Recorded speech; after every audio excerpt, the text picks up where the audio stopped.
Moi, il y a un précepte, c'est l'infrastructure qui crée le comportement. Éric Quiquet, adjoint vert au maire de Lille.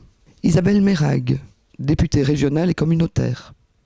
Vous êtes allé visiter le parc Jean-Baptiste Lebas, qui était, il y a encore, avant 2006, un vaste boulevard avec 8 voies circulées, plusieurs terre-pleins qui accueillaient 1000 voitures par jour en stationnement sauvage. Aujourd'hui, c'est un parc urbain de 3,5 hectares. Et alors, ce bus-là fonctionne un peu dans l'esprit des gens comme un métro, c'est-à-dire qu'on vient le prendre quand on veut. Vous travaillez sur la fréquence. Voilà, on travaille sur la fréquence un peu comme le métro, alors bien évidemment avec des fréquences moindres que celles du métro, mais on a un système de cadencement, donc on essaie de caler un bus tous les 7, 8 minutes, 10 minutes, suivant le trajet que vous effectuez. Alors, autre spécificité de certains bus, en tout cas dans la métropole lilloise, à savoir le biogaz. Donc quelques bus, pas beaucoup jusqu'à présent, roulent au biogaz. Aujourd'hui, pour que ce soit possible, on a construit un centre de valorisation organique à côté d'un dépôt de bus. Donc les deux ont été construits quasiment en même temps. Donc aujourd'hui, pour faire très simple, vous avez donc les déchets verts qui sont amenés au centre de valorisation organique, avec un principe de méthanisation, etc., sont ensuite transformés en biogaz et transférés au dépôt de bus. Vous ne dites pas non complètement la voiture, la preuve, vous-même, je pense que vous utilisez ce service, Tout à fait. l'autopartage. Et donc aujourd'hui, concrètement, l'autopartage à Lille, c'est à peu près 1000 abonnés qui se partagent 20-25 voitures.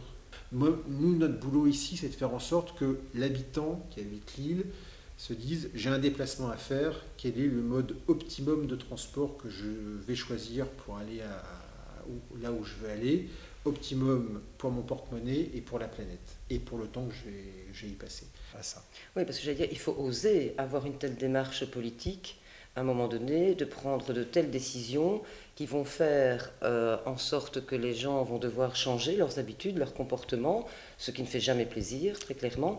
Donc ça peut être un risque aussi politiquement d'avoir ce type d'attitude. Alors d'abord, si on a pu le faire, c'est la condition de tout ça, c'est quand même un rapport de force politique favorable.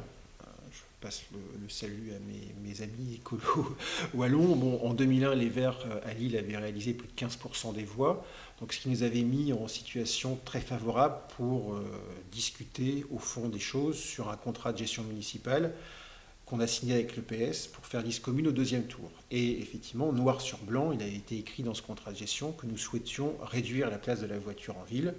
Donc voilà, donc la mutation, elle est en marche. Il faut l'accompagner encore plus fortement pour avoir des comportements vertueux chez nos concitoyens.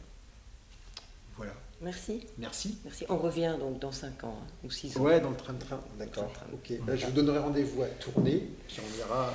Ah ben oui, voilà. On donnera rendez-vous en Belgique. Voilà. Ok, ça marche.